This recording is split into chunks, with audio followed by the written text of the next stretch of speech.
Olá, bom dia! Seja bem-vindo ao programa Palavras de Vida da Arquidiocese do Rio de Janeiro. Fique com a gente com a nossa programação. Olá, bom dia Padre Arnaldo e um bom dia a você que nos assiste nessa manhã de domingo em mais um Palavras de Vida, o programa oficial da Arquidiocese do Rio de Janeiro na TV Brasil. E antes da gente começar, eu já quero te convidar a ficar por dentro de tudo que acontece aqui no nosso programa. Para isso, basta fazer a sua inscrição no nosso canal oficial no YouTube. É só acessar youtube.com/Palavras de Vida TV Brasil.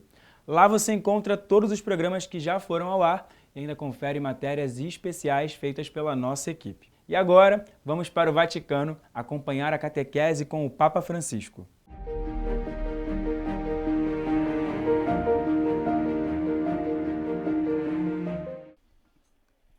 Nel nome del Padre, del Figlio e dello Spirito Santo.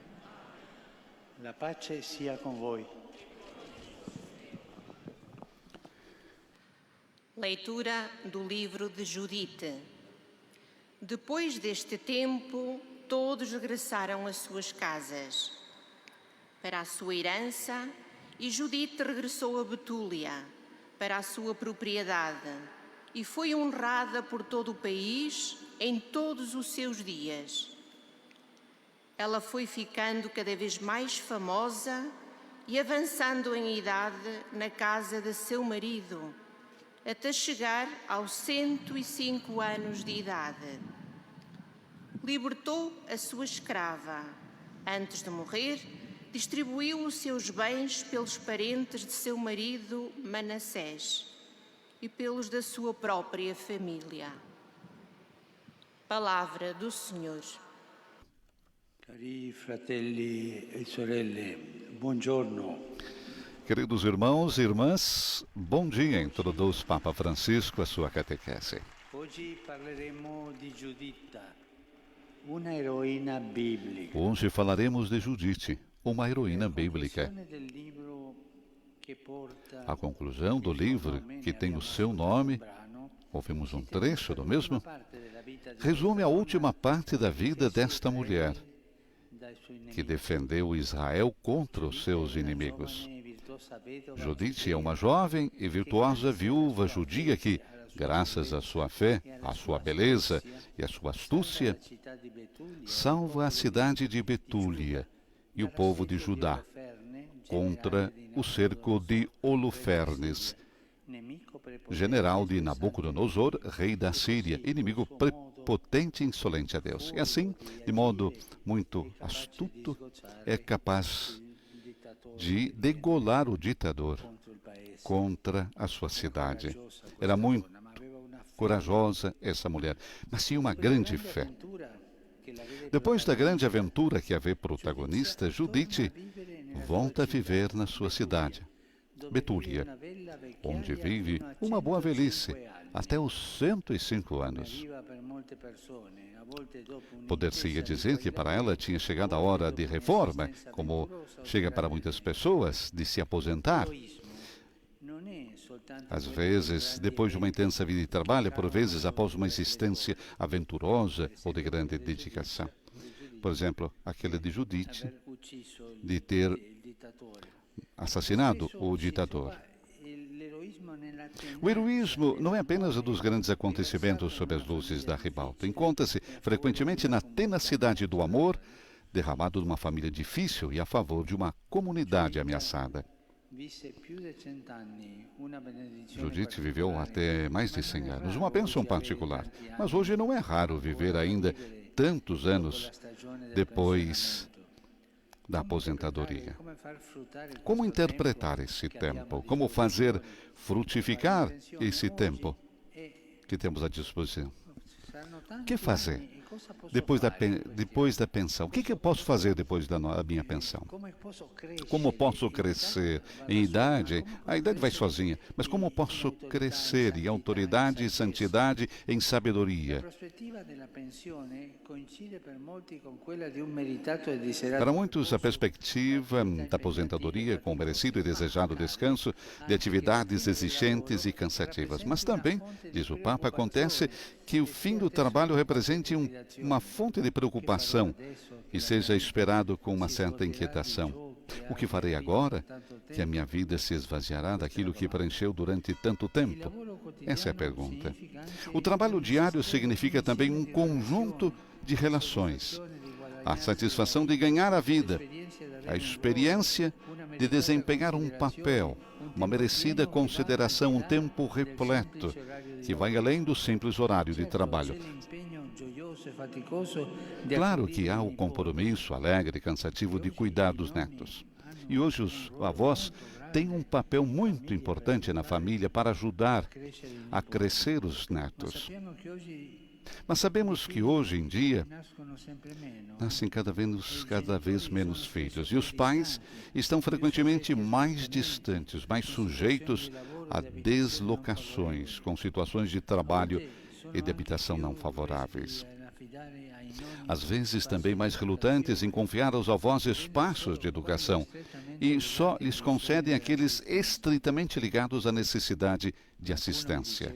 Alguém me disse, sorrindo com ironia, hoje os avós, nesta situação socioeconômica, parecem se tornando mais importantes porque têm agora a aposentadoria e pensam assim.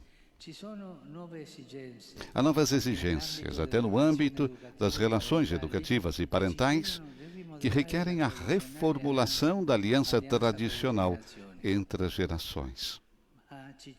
Mas perguntemo-nos, será que fazemos esse esforço de reformulação? Ou será que simplesmente sofremos a inércia das condições materiais e econômicas?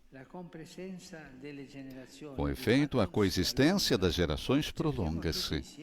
Procuramos todos juntos torná-las mais humanas, mais carinhosas, mais justas, nas novas condições das sociedades modernas.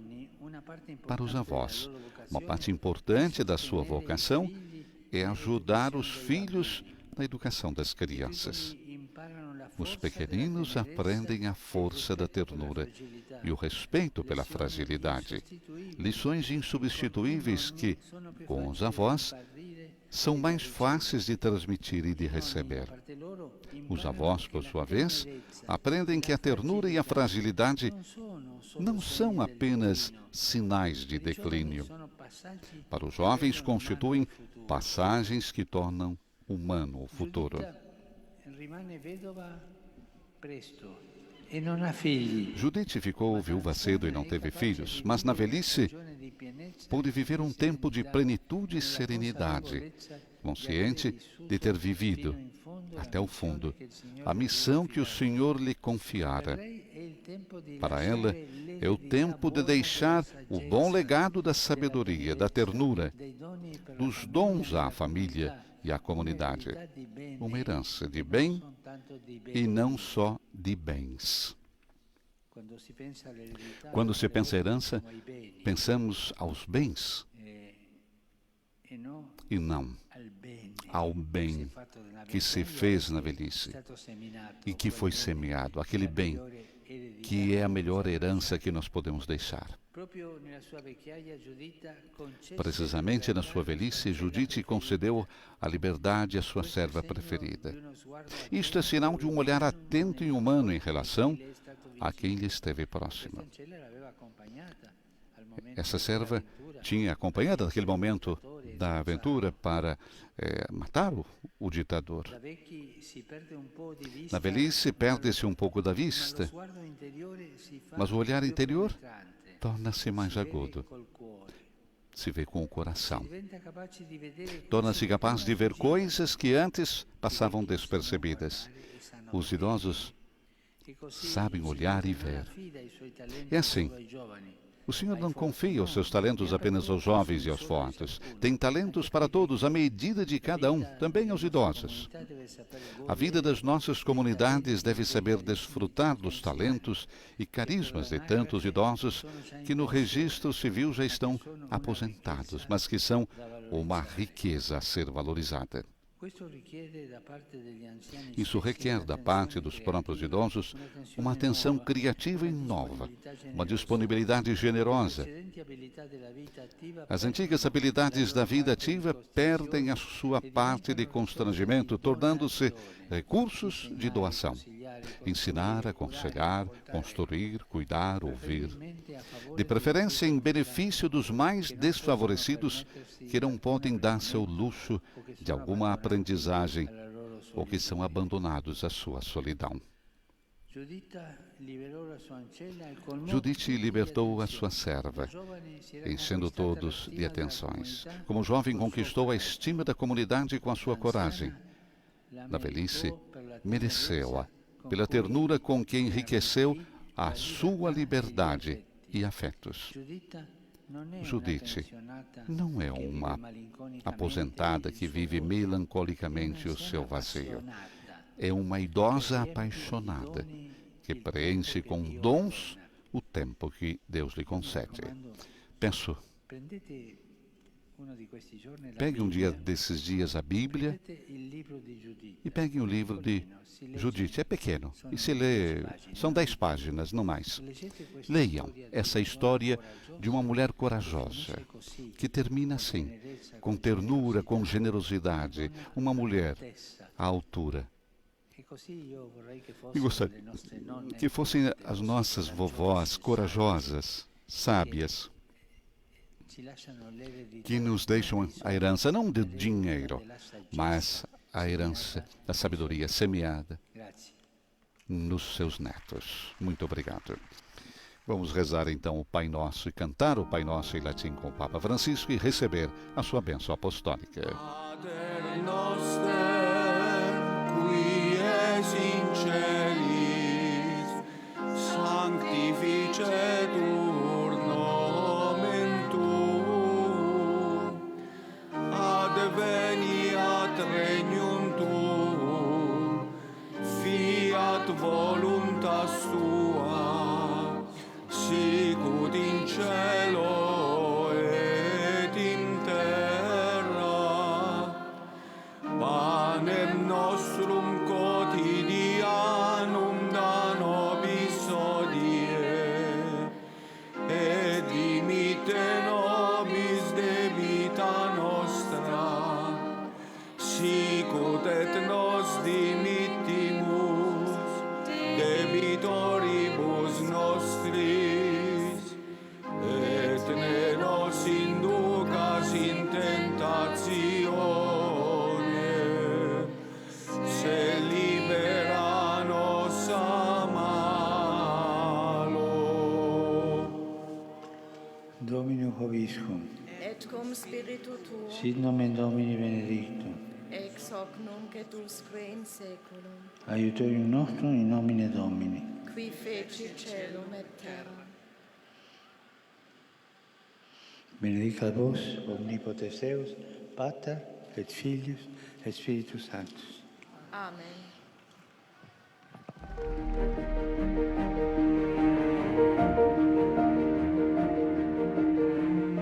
E nós continuamos no Vaticano, agora com notícias internacionais.